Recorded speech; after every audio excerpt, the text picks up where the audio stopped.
132వ కీర్తన చదువుకుందాం. 132వ కీర్తన. ఒక వచనం నేను, ఒక వచనం మీరు, వచనం మార్చి వచనం చదువుకుందాం. 132వ కీర్తన. యెహోవా దావీదును కలిగిన బాధలన్నిటినీ అతని పక్షమున జ్ఞాపకం చేసుకొనుము. యాకోబు యొక్క బలిష్ఠునికి మొక్కుబడి చేశాను.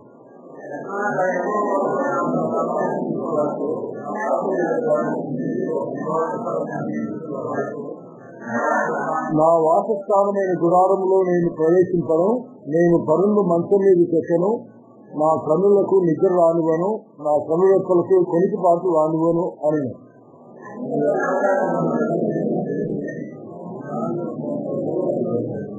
ఆయన నివాస స్థలములకు పోదము రండి, ఆయన పాదపీఠం ఎదుట సాగిల పడదము రండి.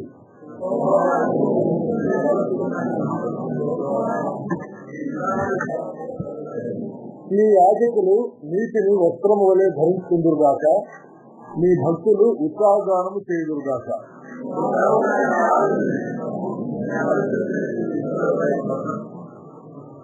మీ గర్భఫలమును మీ రాజ్యము మీద నేను నియమించును. మీ కుమారులు నా నిబంధనలు గైకొనిన ఎడల, నేను వారికి బోధించు నా శాసనమును వారు అనుసరించిన ఎడల, వారి కుమారులు కూడా నీ సింహాసనం మీద నిత్యము కూర్చుందని.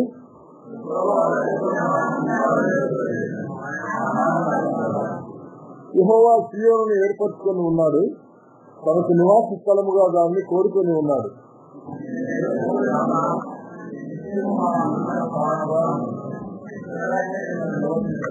దాని ఆహారము నేను ఎండాలుగా జీవించదును, దానిలోని బీదలను ఆహారంతో తృప్తిపరచదును.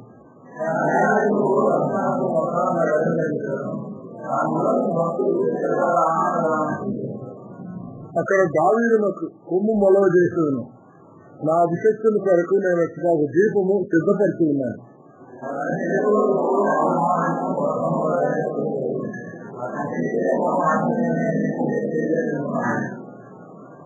చిన్న మాట ప్రార్థన చేసుకుని వాక్య భాగాన్ని ధ్యానిస్తున్నాం. పూజార్హుడైన మా గొప్ప తండ్రి, మహాగణుడా, మహిమాన్వితుడా, మరొకసారి ఉదయకాల మీ పవిత్రమైన నామానికి స్తోత్రం చెల్లిస్తున్నాం. నేను చదువుకున్న 132వ కీర్తనను జీవించి మాకు అనుగ్రహించండి. మాతోనూ మాట్లాడి మా అందరికీ మేలు క్షేమం కలుగు చేయండి. ఇంకా మాకు అనుబంధంగా ఉన్న స్థలాల్లో జరుగుతున్న పరిస్థితిని జ్ఞాపకం చేసుకుంటా ఉన్నాం. ప్రతి స్థలంలో కూడా తీసి వారు కైపెట్టబడడానికి సహాయం చేయించండి.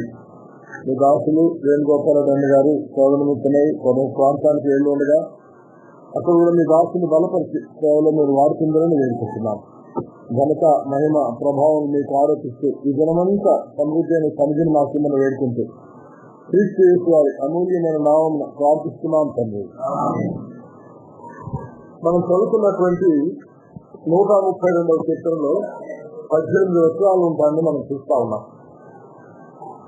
18 వచనాల్లో మొట్టమొదటిగా యెహోవా అని ప్రార్థించిన విషయాలు మనకు కనిపిస్తాయి. కానీ 11వ వచనం నుంచి కొంచెం భాషా విధానం మార్పించండి. 11వ వచనంలో నీ గర్భఫలమును నీ రాజ్యం మీద నేను నియమించును. ఈ మాటలు ఏం చెప్తున్నారు? ప్రార్థించే వ్యక్తి కాదు, దేవుడు చెప్తా ఉన్నారు. కనుక 11వ వచనం నుంచి జవాబని మనం అనుకోవచ్చు. మొదటి 10 వచనాలు ప్రార్థన అని మనం అనుకుంటే 11 నుంచి 18 వచనాలు జవాబుగా. కనుక ఈరోజు ప్రార్థనలో ఉన్న అంశాలకి ఈ కీర్తనలో, తర్వాత దేవుడిచ్చిన జవాబులోని అంశాలేంటి అని మనము చూడబోతున్నాం. దాన్ని వెడగొట్టుకోవడానికి చిన్న తలంపుతో వెడగొద్దాం. కానీ దానికంటే ముందుగా కీర్తన గ్రంథాన్ని గురించిన కొన్ని విషయాలు తీసుకొని మనం ముందుగా చూసుకుంటే బాగుంటుందని నేను నమ్ముతా ఉన్నాను. కీర్తన గ్రంథం బైబిల్ గ్రంథంలో ఒక అద్దం లాంటిది అని చెప్తా ఉంటారు. అద్దములో మన ముఖాన్ని చూస్తూనే ముఖం మీద ఉన్న మచ్చలన్నీ మనం సవరించుకుంటామే, ఆ రీతిగా సవరించుకోవాల్సిన గ్రంథం కీర్తన గ్రంథం. ఇందులో స్తుతి అనే పదము 250 పర్యాయాలు ఉంది. కనుక దేవుని స్తుతించక ముందు మన జీవితాలు సరిచేసుకొని స్తుతించాలా, అనే అంశాన్ని మనం చూస్తా ఉన్నాం. ఈ గ్రంథంలో ఎక్కువగా భక్తులు దేవుణ్ణి ఆశ్రయించడం, కరుణ చూడటం అనే పదాలు కనిపిస్తాయి. ఆ పదాలు 70 పర్యాయాలు కనిపిస్తాయి. నిన్ను ఆశ్రయిస్తున్నాను, నిన్ను కరుణ చూస్తున్నాను అని పలికే పదాలు 70 కనిపిస్తాయి. కనుక ప్రార్థనలతో కూడింది కీర్తన గ్రంథం, జవాబులతో కూడింది, అదే సమయంలో దేవుని స్థుతితో కూడా కూడిందని మనం అనుకోవచ్చు. ఈరోజు మనం చదువుకున్న 132వ కీర్తన తృతీయ స్కంధము అనే భాగంలో ఉంది. అంటే 150 కీర్తనలు 5 స్కంధాలుగా విడగొట్టబడ్డాయి. 150 కీర్తనలో మొదటి 41 కీర్తనలు ఒక స్కంధంగా ఉన్నాయి. మొదటి 41 కీర్తనలు, తర్వాత ఉన్న 31 కీర్తనలు అంటే 72 వరకు ద్వితీయ స్కంధంగా ఉన్నాయి. 72 చివరిలో ఇంతటితో దావీదు యొక్క ప్రార్థనలు ముగిసేను అనే మాట ఉంది. అట్లయితే మొదటి 72 కీర్తనలు కూడా ఎక్కువగా దావీదు గారు రాస్తారని మనం అర్థం చేసుకుంటున్నాం. మరి తర్వాత లేవా? తర్వాత కొద్దిగా ఉన్నాయి. ఎందుకున్నాయో మనం చూద్దాం. దావీదు ప్రార్థనలు ముగిశాను అనే మాట ఉంది. అయితే 73 నుండి 89 వరకు 17 కీర్తనలు తృతీయ స్కంధంగా ఉన్నాయి. తృతీయ స్కంధం రాజైన హిజ్కియా గారు జనవృత్తాంతాలు 2వ గ్రంథంలో 21వ అధ్యాయంలో ఆయన ఆజ్ఞాపించారంట. దావీదు యొక్కయు ఆసాపు యొక్కయు కీర్తనలు సమకూర్చి యెహోవాను స్తుతించండి అని రాజైన హిజ్కియా గారు ఆజ్ఞాపించారంట. అందుకే తృతీయ స్కంధంలో 11 ఆసాపు గారి కీర్తనలు ఉన్నాయి, కొన్ని దావీదు కీర్తనలు, 11 ఆసాపు కీర్తనలు, 4 దావీదు గారి కీర్తనలు ఉన్నాయి. ఉండేది 17 కాబట్టి ఆసాపు 11, 4 దావీదు, కుమారుల కీర్తన కూడా వస్తుంది. కనుక తృతీయ స్కంధము రాజైన హిజ్కియా కాలంలో సమకూర్చబడిందని మనం అంగీకరించవచ్చు. మొదటి 2 స్కంధాలు రాజైన దావీదు గారి కాలంలో.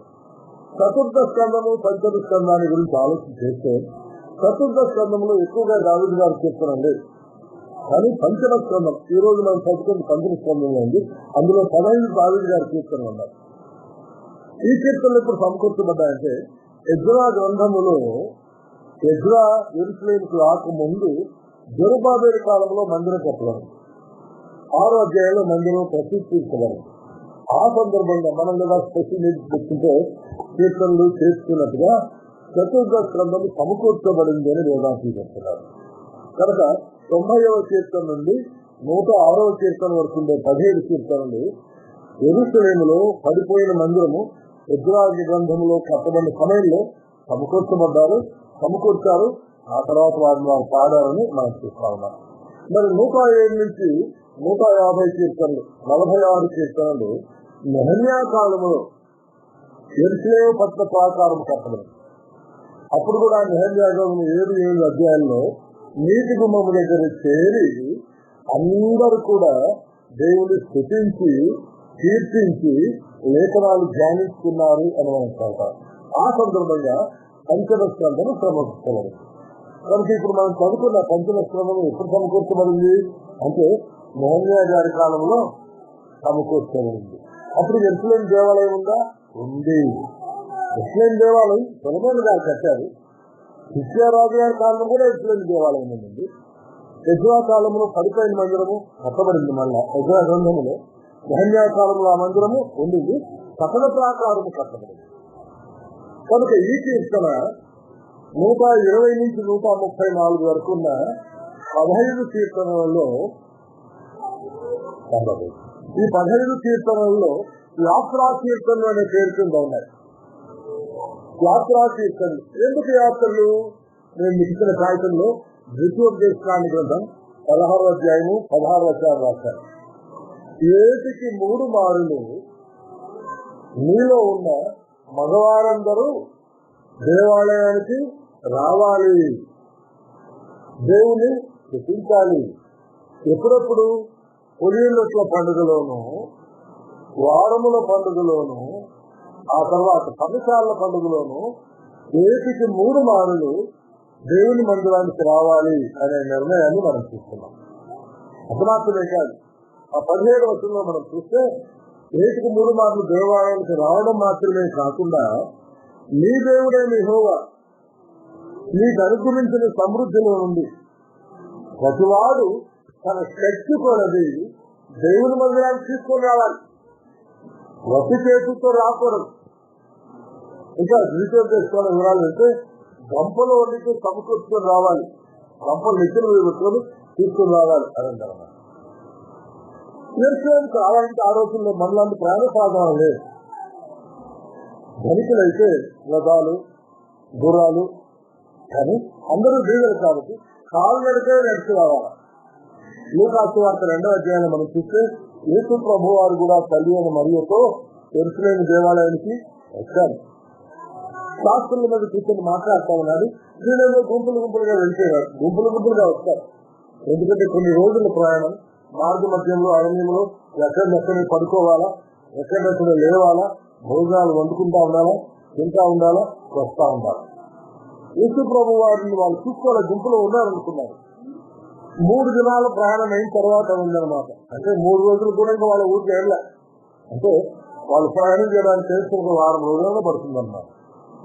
ఈ 1 వారం రోజులు వారు వచ్చే సమయంలో ఇజ్రాయెల్ దేశం మనలాంటి ప్లెయిన్ కంట్రీ కాదు, కొండలు లోయలు జరిగే దేశం కాదు. కొండ ఎక్కాలా, కొండ దిగాలా, లోయలు దాచుకోవాలా, మళ్ళా కొండ ఎక్కాలా, మళ్ళా కొండ దిగాల, కొండలు ఎక్కుతూ దిగుతూ వెళ్ళాలి. ఆ సందర్భంగా వారు పాడుకునే పాటలు 120 నుంచి 134 కీర్తనలుగా రాయబడ్డారు. ఈ 15 కీర్తనలు ఇశ్రాయేలీయులు యెరూషలేము దేవాలయానికి వెళ్ళేటప్పుడు పాడుకుంటూ వెళ్తారు. అందులో ఈ రోజు మనం చదువుకున్న 132వ కీర్తన. మరికొన్ని విషయాలు నెల మనం చూద్దాం. ఈ 15 కీర్తనలను పీఠికలు అందుకే యాత్రా కీర్తనలు అనే పేరుతో ఉంటుంది. ఈ 15లో కూడా దావీదు గారు రాసిన ఒకటి ఉన్నాయి. మరి దావీదు గారు కాలంలో మందిరం లేదు కదా, లేదు కానీ అయితే కష్టపోయే మందిరం ఇస్తున్నాయి దావీదు గారు రాశారు కాబట్టి మందిరము కట్టబడిన తర్వాత ఆయన రాసిన కీర్తనను పంచమ స్కంధంలో సమకూర్చుకుంటారు. కాబట్టి 132వ కీర్తన ఇశ్రాయేలు దేవాలయానికి వెళ్ళేటప్పుడు పాడే కీర్తనైనా అది దావీదు గారు రాసింది అని మనము ఇంచుమించుగా నమ్మవచ్చు. ఎందుకంటే మధ్యలో దావీదు గారి పేరుంది. నా బాధలు అనే మాట ఆయన వాడతారు.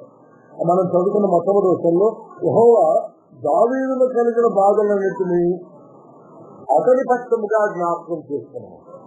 బాధలు మనందరికీ కలుగుతాం, నిజమే.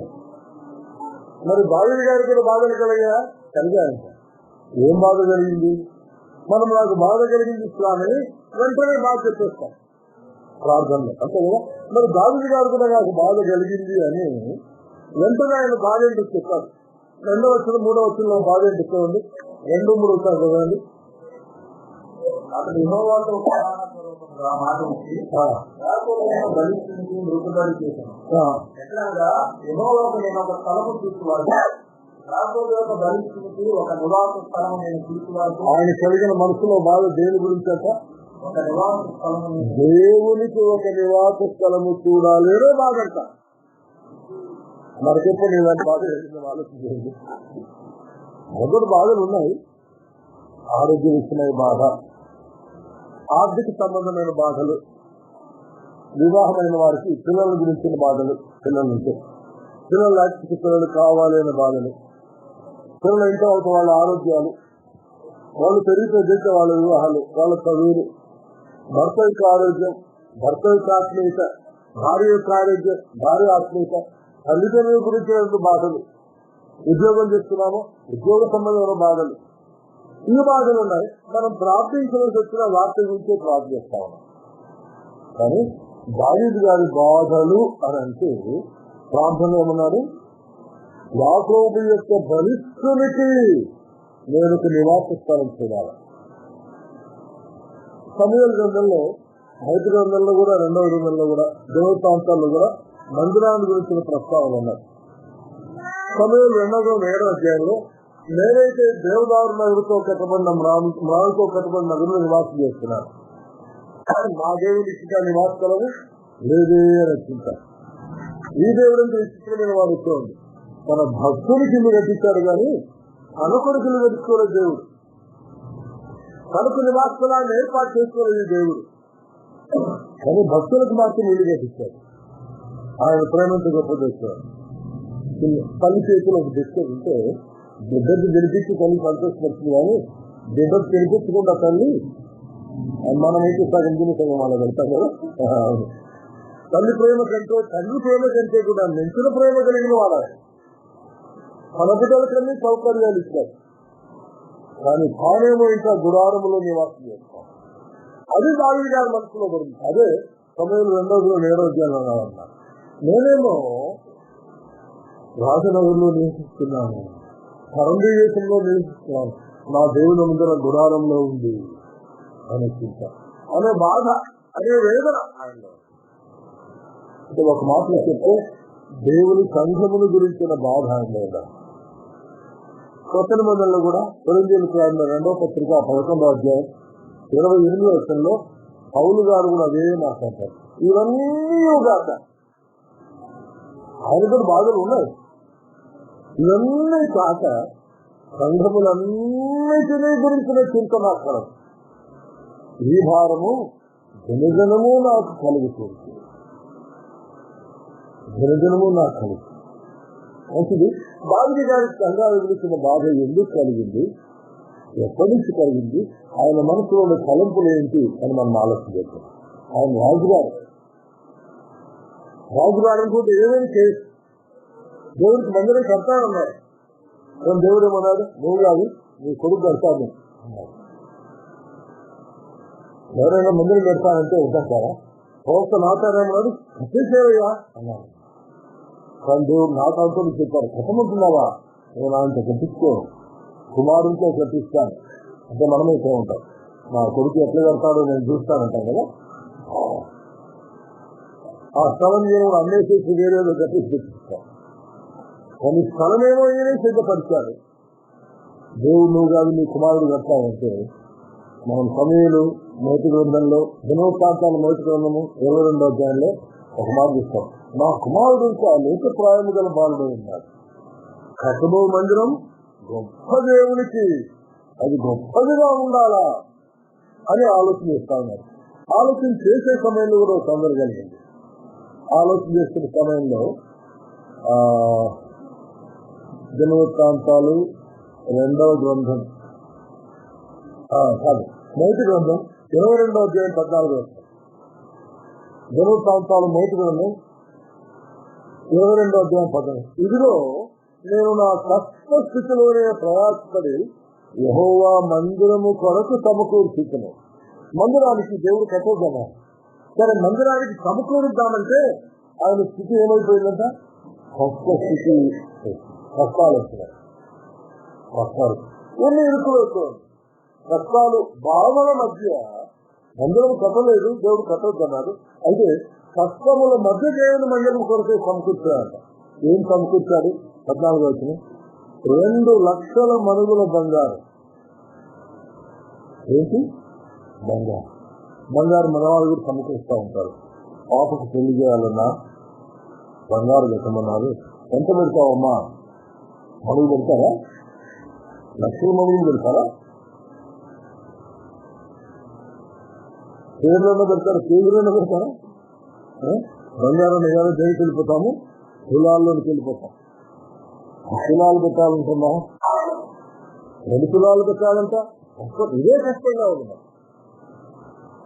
కానీ కష్ట స్థితిలో దేవుని కొరకే మందిరము కట్టాలి అంటే ఎంత బంగారు సమకూర్చాలంట?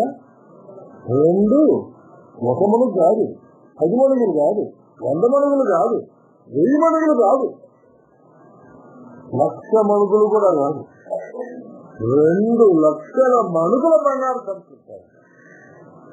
అట్లయితే మందిరము, దేవుని సంఘము, దేవుని సేవ అంటే ఆయన మనసు ఎంతగా ఉందో నేను ఆలోచించాను. నేను సమాజ జరుపుకుంటాను.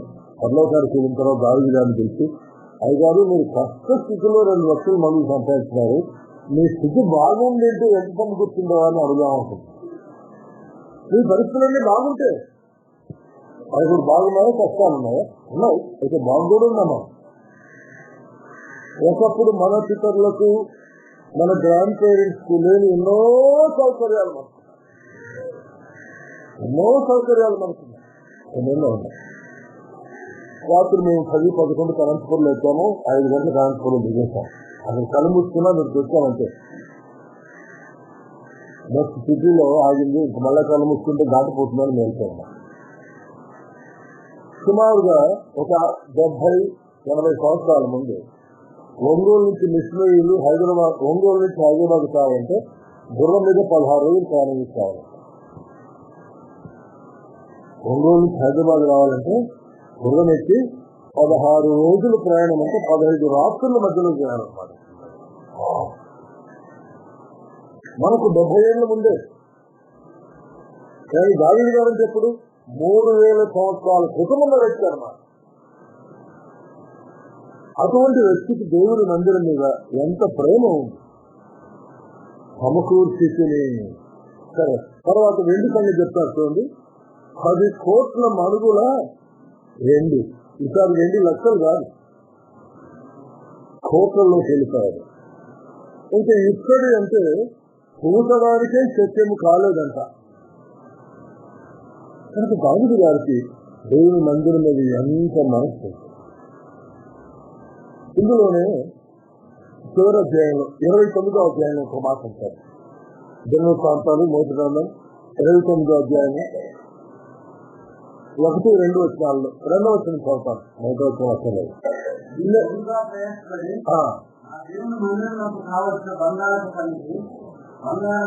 రాజుగారు కాబట్టి ఊరికి మాట ఒకటి పంపుకొచ్చారన్నా ఈ బంగారంతా ఏం చేశాడంట?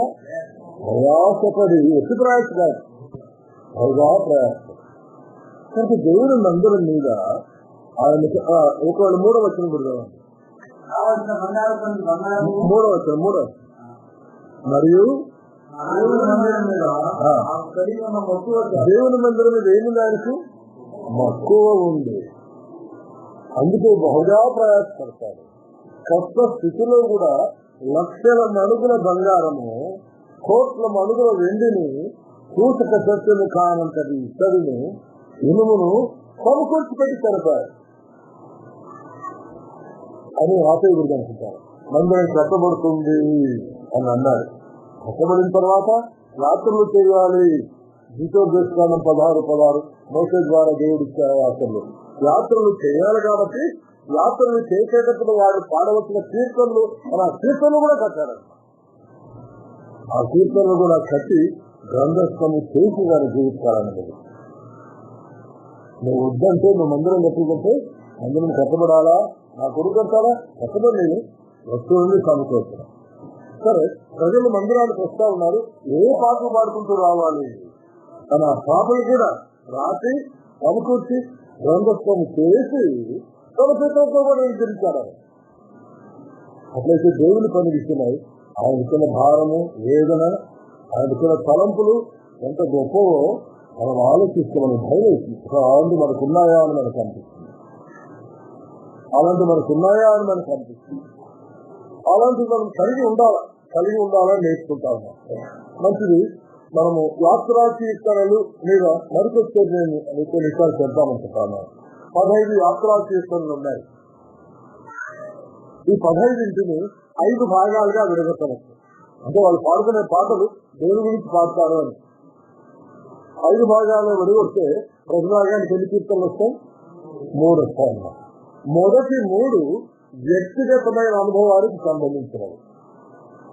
120, 21, 22 వ్యక్తిగతమైన అనుభవానికి సంబంధించినవి. రెండవ 3 అంటే 123, 124, 125 సామాజిక జీవితానికి అంటే సంఘ జీవితానికి సంబంధించినవి. వ్యక్తిగతంగా, సంఘముగా.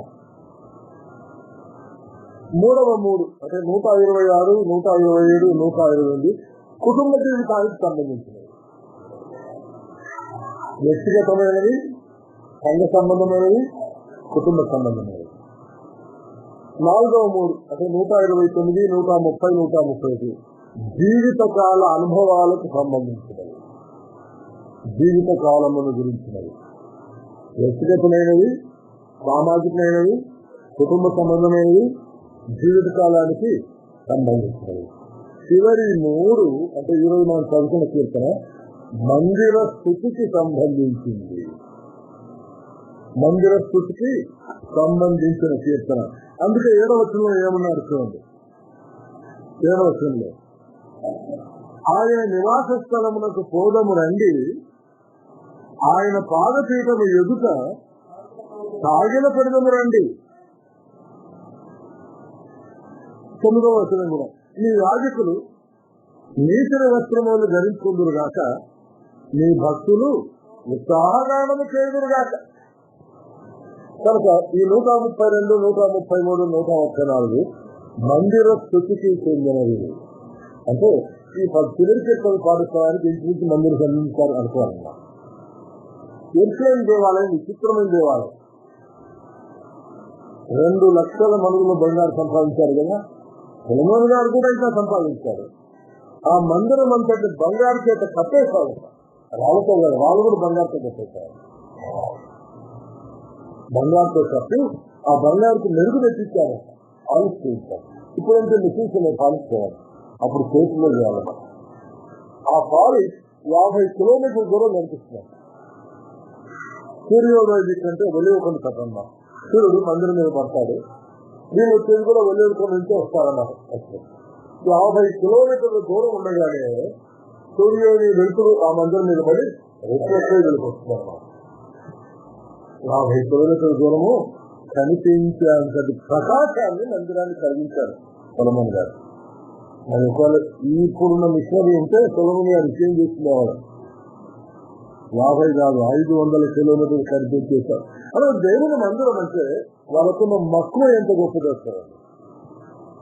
దేవుని మందిరం పని అంటే వాళ్ళు ఎంత ప్రయాసపడతారో. అక్కడ వాడబడిన పదం బహుగా ప్రయాసపడి.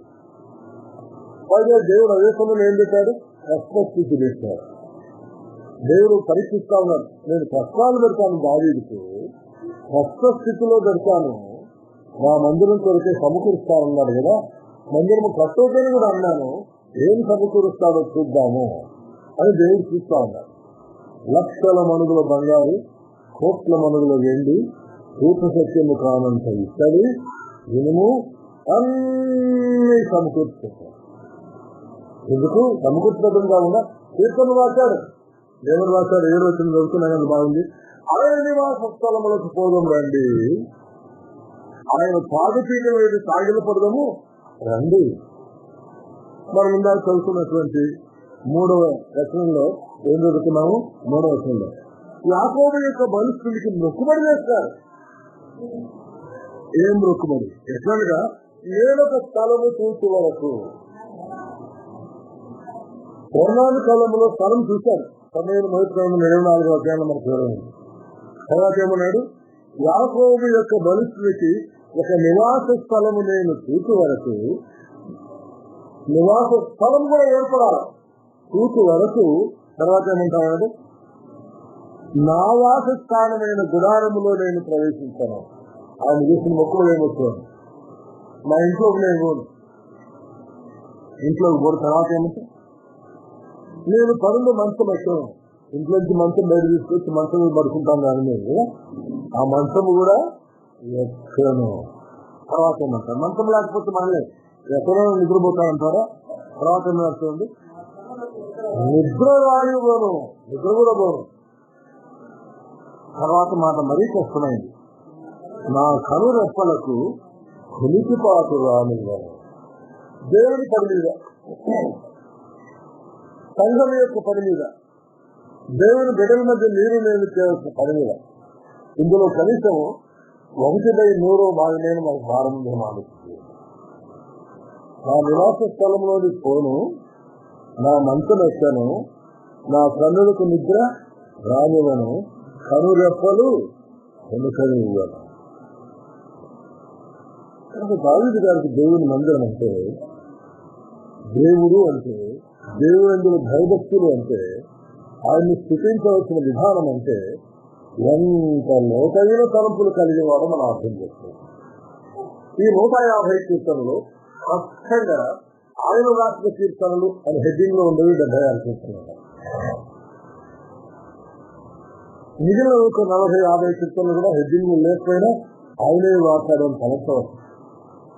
హెడింగ్ లో ఉన్న వాటిని చూస్తే కూడా మొదటి స్కందం ఇంచుమించుగా ఆయన 40 కీర్తనలు ఉంటే 38-40 ఆయన రాశారన్నారు. ద్వితీయ స్కందంలో 30 కీర్తనలు ఉంటే సుమారుగా 20 కీర్తనలు ఆయన రాశారు. 40+20 60 కీర్తనలు. తృతీయ చతుర్థంలో ఎక్కువగానే ముందు చెప్తున్నాం. పంచమ స్కందంలో 15 కీర్తనలు, 40, 20, 60, 15, 75 అనగా పేరు కలిగినవే అన్నమాట. ఈ 76 కీర్తనలు ఆయన రాశారు.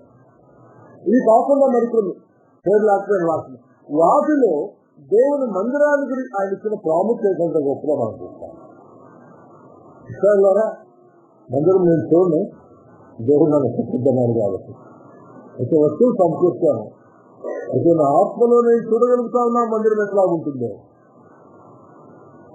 ఆ మందిరానికి దేవుడు మోసే సెలవిచ్చినట్టుగా జనులు యాత్ర చేసుకుంటూ వెళ్తారు. ఆ మార్గం అంతటి కూడా నా మనసులో చూస్తా ఉన్నా.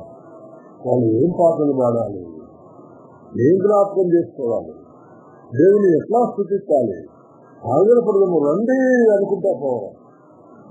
వాళ్ళు వెళ్ళేటప్పుడే పాడే పాటల్లోనే దేవుని మందిరంలో ఆయన సాగిన పడదము రండి. ఎవరైనా యాకోబు యొక్క బలిష్ఠుడు, ఆయన బలమైన వాడు, బతికిన వాడు కాదు, శక్తి లేని వాడు కాదు, సామర్థ్యం లేని వాడు కాదు. కొన్నిసార్లు మన కథలు వింటా ఉంటారు. ఏ ప్రార్థన చేశానంటారు, దేవుడు తప్పిస్తున్నాడు, అడిగితే నేను ఇవ్వలేమన్నా ఉంటాను. ఇది అలాంటి దేవుడు కాదు, ఈయన బలిష్ఠుడైన దేవుడు. బైబిల్లో ఈ కథలు చాలా చూస్తారు. యాకోబు బలిష్ఠుడు, ఈయన బలిష్ఠుడైన దేవుడు, బలమంతా ఆయన దగ్గరే కలిగిందేడు. ఆదికాండం 17వ అధ్యాయం అబ్రాహాముతో మాట్లాడుతూ, అబ్రామా నేను సర్వశక్తి గల దేవుడిని అన్నాడు. ఆయన సర్వశక్తి గల దేవుడు, బలము కలిగిన దేవుడు. ఆయన పుట్టిన సందర్భంగా చెప్పిన ప్రవచనం యెషయా 9:6 బలవంతుడైన దేవుడు, బలము కలిగిన వాడు, తన బిడ్డలకు కావలసిన వాటన్నిటినీ ఇవ్వగలిగిన వాడు. బిడ్డలకు ఇవ్వకుండా దేవుని దాచి పెట్టని వాడు. కానీ ఇప్పుడు మాత్రం ఏం చేశాడు, దావీదుకి కష్టస్థితి పెట్టేస్తాడు. కష్టస్థితి మనకు కొన్నిసార్లు దేవుడి కొరకు సేవ చేయాలని ఆశ నాకు ఉందన్నా, కానీ నా పరిస్థితులు బాగలేవు. ఆరోగ్య పరిస్థితి బాగలేదు, కుటుంబ పరిస్థితి బాగలేదు, సామాజిక పరిస్థితులు బాగలేదు అని మనం సాకులు చెప్తూ ఉండగా దావీదు గారికి ఏమన్నా బాగలేదు, ఏమి కూడా బాగలేదు.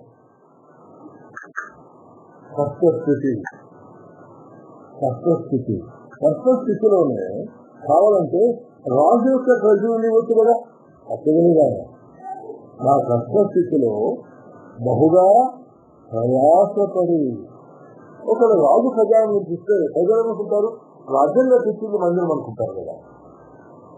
కొల మనం ఎప్పుడైనా మందిరాలు దేవుని చేయాలంటే చందాలకి వాళ్ళు అడుగుతు కదా అని అనుకుంటారు. రేపు వాళ్ళుతూ ఉంటారు, నేను కట్టించింది అంటారు. వాళ్ళు రూపాయినా నేను కట్టించానంటారు. ఇలాగ అక్కడ పేరు రాయించి ఏమో చేస్తూ ఉంటారు. అప్పుడు దేవునికి వచ్చే ఘనత రాదు. దేవుడు మన మహిమను నేను ఎప్పటి దిక్కువాన్ని అన్నాను.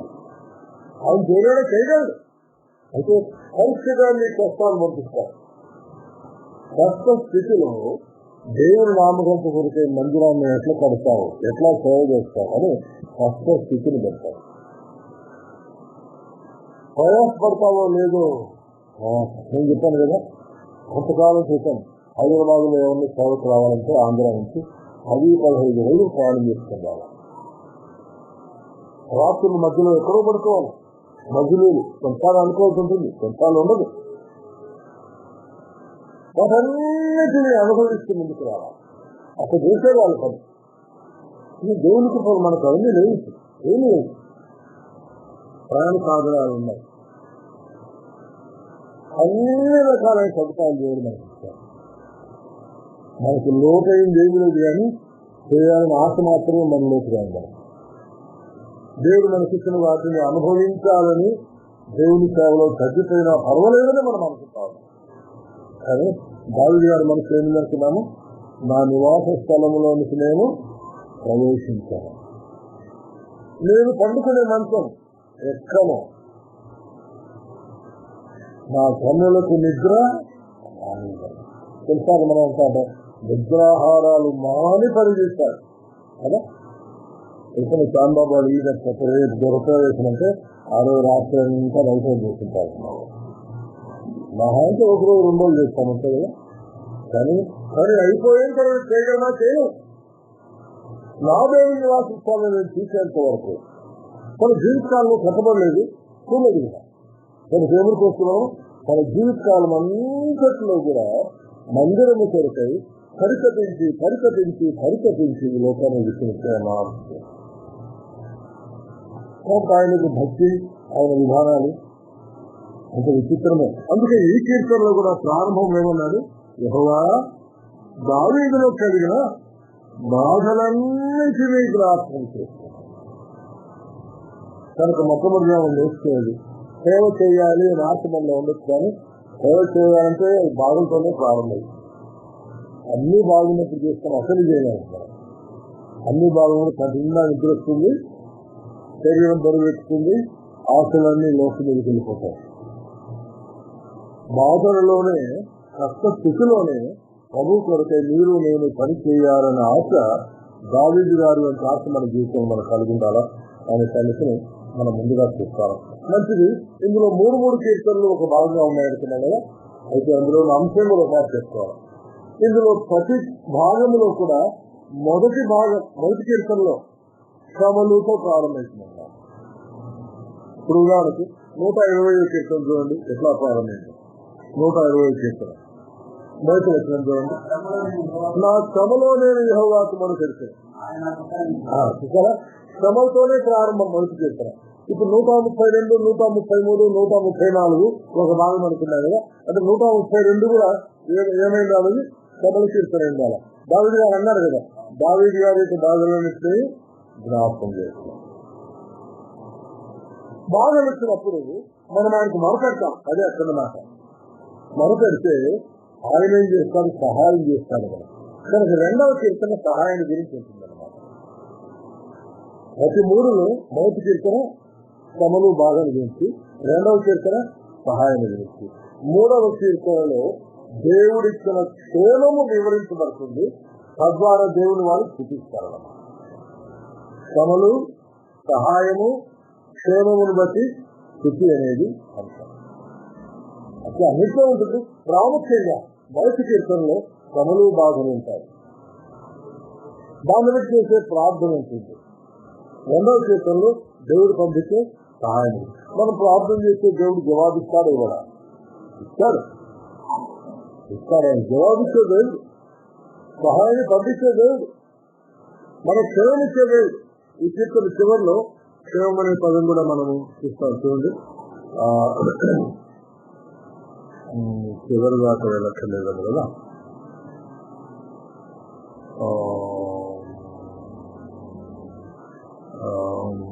ఇక్కడ 134 కీర్తన చూద్దాం.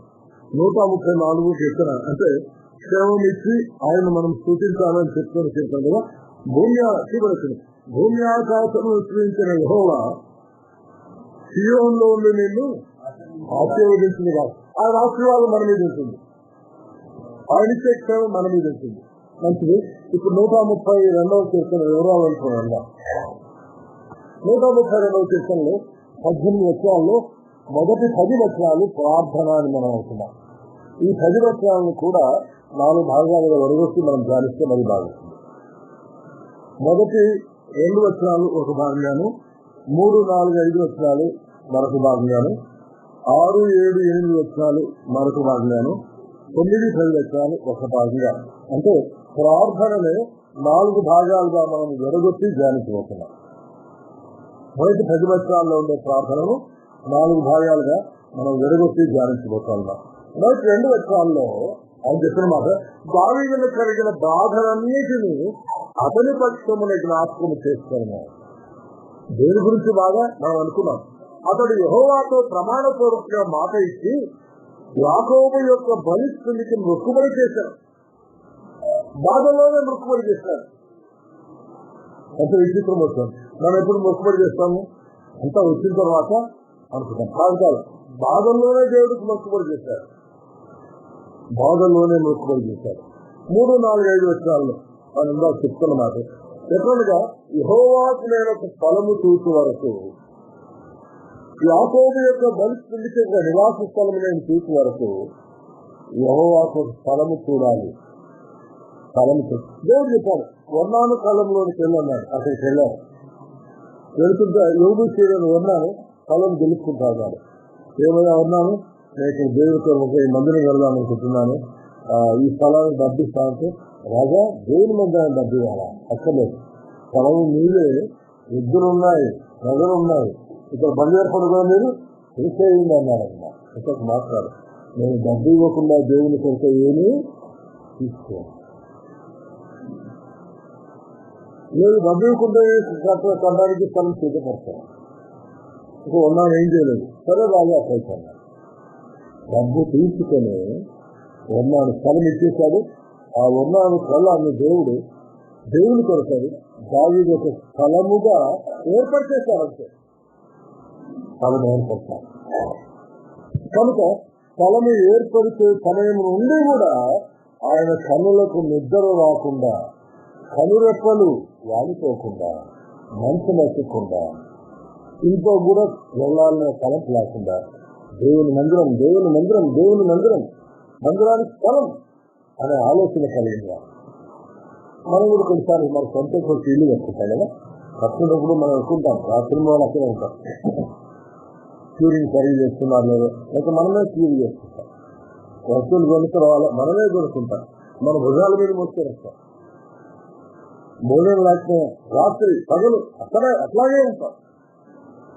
కానీ దావీదు గారు తన కొరకై కట్టించుకున్న నగర విషయమే కాదు, దేవుని నామఘనత కొరకై ఆయన కట్టబోయే ఆ మందిరము విషయమై, కట్టబడబోయే మందిర విషయమై ఆ రీతిగా ఉన్నానని ఆయన చెప్పడం మనం అనుకున్నాం.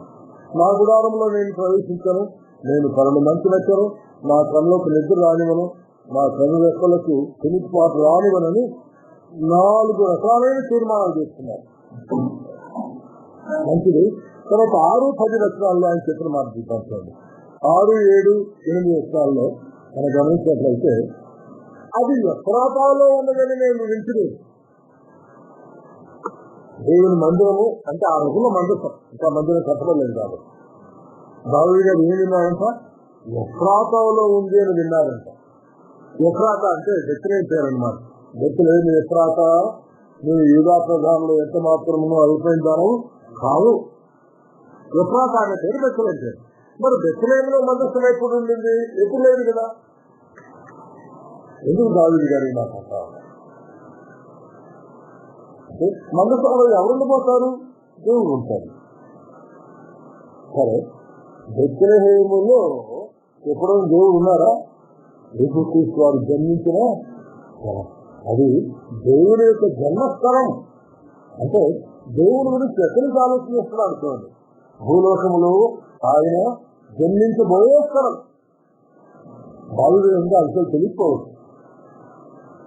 కానీ దావీదు గారు ప్రవక్త కాబట్టి ఎక్కడ పుడతాడో తెలిసాడు. ప్రభు పక్షంగా ఉన్నాడు కాబట్టి ముందు అక్కడ పుట్టాడు బెత్లెహేములో. దావీదు గారు ముందు బెత్లెహేములో పుట్టాడు, ప్రభువు కూడా బెత్లెహేములో పుట్టాడు. అది అనగా ఆయన నివాసం. ఆయన బాలుడుగా ఉన్నప్పుడు, చిన్నవాడుగా ఉన్నప్పుడు, పుట్టినప్పుడు ఎఫ్రాతాలో అని నేను విన్నాను. మరి ఎవరు చెప్పారు? ఇంకో కీర్తనలో నీ సేవకురాలి ప్రార్థనను విన్నామని అంటాడు ఆ తల్లి గురించి. తల్లి కూడా సేవకురాలని, తల్లి ప్రార్థన పర్వాలేదు. ఒకేళ్ళు బహుశా కళ్యాణికి నేర్పించింది, నాయన నేను ఇక్కడ కన్నాను బెత్లెహేములో. కానీ రాబోయే దినాల్లో దేవుడు తాను బెత్లెహేములో జన్మించబోతున్నాడు. బెత్లెహేమును తన యొక్క నేటివ్ ప్లేస్ గా, బర్త్ ప్లేస్ గా, నివాస స్థలముగా చేసుకోబోతున్నాడు. నేర్పించింది కాబట్టి ఎఫ్రాతాలో ఉన్నదని మేము వెంటనే నేర్చుకున్నాం అంటే అనగా దేవుని గురించి పుట్టు పూర్వగోత్రాలు మరొకరు నేర్చుకున్నారంట. రెండవది ఏమిటో ఈ 5 కొనలు వాళ్ళకి దొరికిందంటే దొరకము లేని వాళ్ళు పోయిందారనమాట. మన పోతలో దొరికిందంట. మందసం యాయే పొలంలో దొరికిందా? ఎప్పుడు దొరికింది, ఎప్పుడు పోయింది? సమయంలో మొదటి నెలలో ఏలీ కుమారులు ఫిలిష్తీయులతో యుద్ధం చేయాల్సినప్పుడు మందసాన్ని ఎత్తుకొని పోయారు. ఏలీ కుమారులు చనిపోయే యుద్ధంలో ఫిలిష్తీయులు గెలిచారు. మందసాన్ని కూడా తీసుకొని పోయి వాళ్ళ దేశంలోకి వెళ్ళిపోయారు. దాగోను గుడిలో పెట్టారు మందసాన్ని. తెలిసి ఏమైంది? దాగోను కాళ్ళు చేతులు విరిగిపోయారు. అయ్యో మా దేవత కాలు చేతులు విరిగిపోయినాయని అది సవరించి పెట్టారు. రెండవ రోజు తల విరిచేసి ఎవరో అన్నాడు, మూడో రోజు పెట్టింటే పిచ్చులు అయిపోయింది. వాళ్ళు బాగా ఉన్నారు. ఇంకా వాళ్ళు భయమైంది. వాళ్ళు అందరికీ రహస్యవాళ్ళు గమని అమ్మో ఈ దేవుడు భయంకరుడు, ఈ దేవుడు భయంకరుడు. భయంకరుడు అంటే భయం పుట్టించేవాడని కాదు, అలాంటి కార్యాలు చేసేవాడని వాళ్ళకి అర్థమైంది. వాళ్ళని శకులు చూశారు. ఏం చేయాలంటే మన పొలిమేరలను దాటి ఇస్రాయేలు పొలిమేరలోకి తీసుకెళ్ళండి అన్నారు. అంతటి వీళ్ళు బండి మీద మందసాన్ని పెట్టి కాడిమోయని పాడి ఆవుల్ని కట్టి ఇచ్చిపెట్టేశారు. ఇంతవరకు కాడిమోయని పాడి ఆవులు, కానీ మందసం వాటి భుజాల మీద రాగానే శుభ్రంగా పోతుందిపోతా ఉంది. తీసుకెళ్ళి కూడా ఆశ్చర్యం. అబ్బో ఇదో ఏం రాదు. పాడి ఆవులకు మనసు మార్చేస్తున్నారు, బరువు పోతే మనకి ఇస్తున్నారు. ఎక్కడ పోతున్నాయి? ఫిలిష్తీయుల దేశాన్ని విడిచిపెట్టి ఇశ్రాయేలు దేశంలో ప్రవేశిస్తున్నారు. డెస్టినేషన్ అనే స్థలంలో ప్రవేశించారు. సమయం మొదటి గ్రంథం 6వ అధ్యాయం 9వ వచనంలో మనం మీరు చూసుకొస్తామంటే చదువుదాం. అది డెస్టినేషన్ మార్గంలో పడి ఈ దేశపు సరిహద్దులు దాటిన ఎడల ఆయనే ఈ గొప్ప తీరు మనకు చేశాడని మనం అనుకుందాము.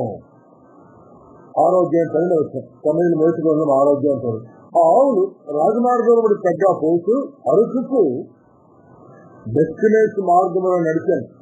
ఫిలిష్తీయుల సర్దారులు వాటి వెంబడి డెస్టినేషన్ సరిహద్దు వరకు పోయి డెస్టినేషన్ వారు లోయలో తమ గోధుమల చేలను కోయుతుండేది. వారు కన్నులైతే చూడగా మందసము వారికి కనబడేను. మాసం పొలంలో కనిపించింది.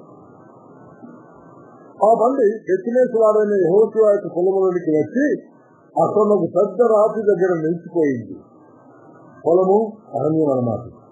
ఆ బండి యొక్క కర్రలను తీర్చి ఆవులను యెహోవాకు దానబలిగా అర్పించి డెస్టినేషన్ వారైన యెహోషువ దగ్గర పెట్టుకున్నారు.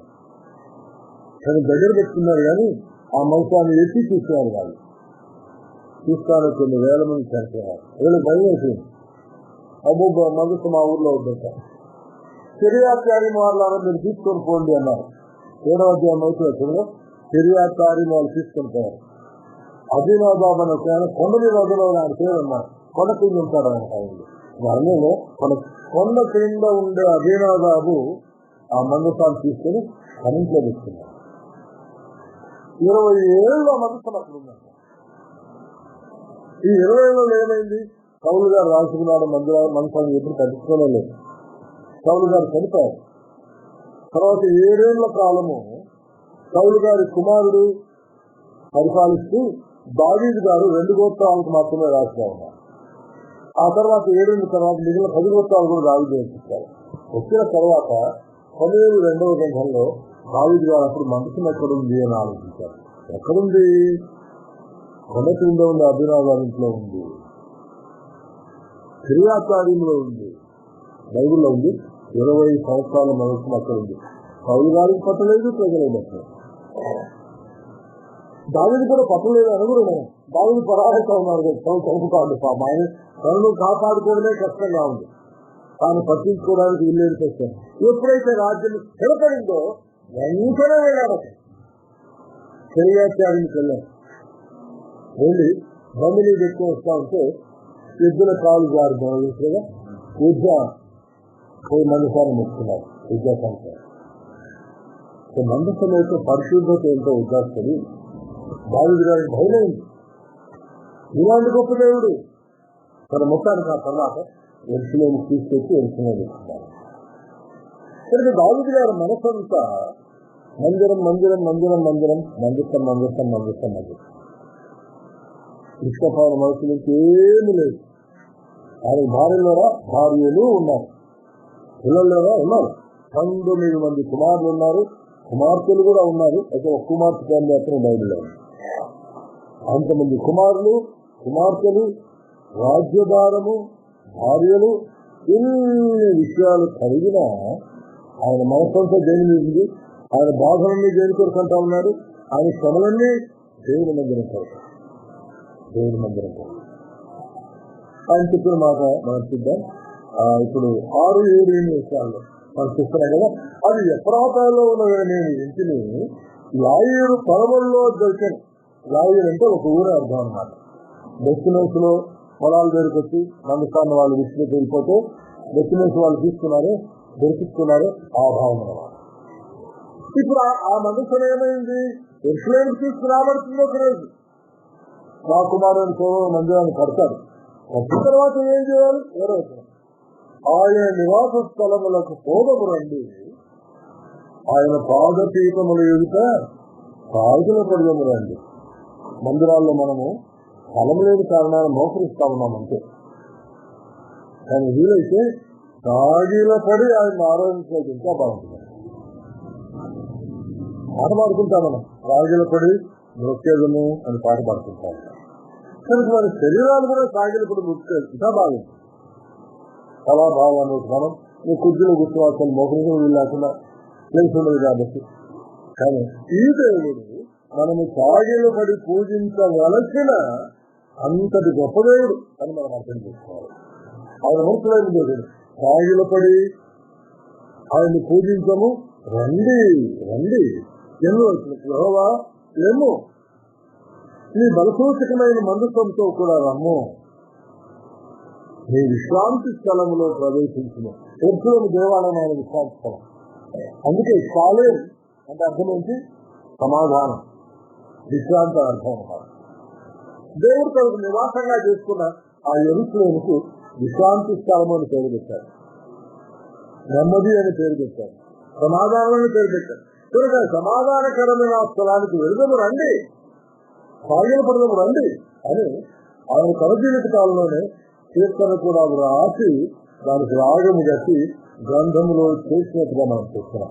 9-10 వర్షాలు ఏమి చూస్తాం. ఆయన ప్రార్థనలో ఒకవేళ చివరి అంశం అని మనం అనుకోవచ్చు.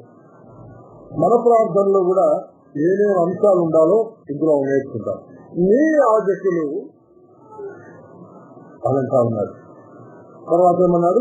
నీ భక్తులు. మందిరంలో ఎవరుంటారు? యాజకులు ఉంటారు, భక్తులు ఉంటారు.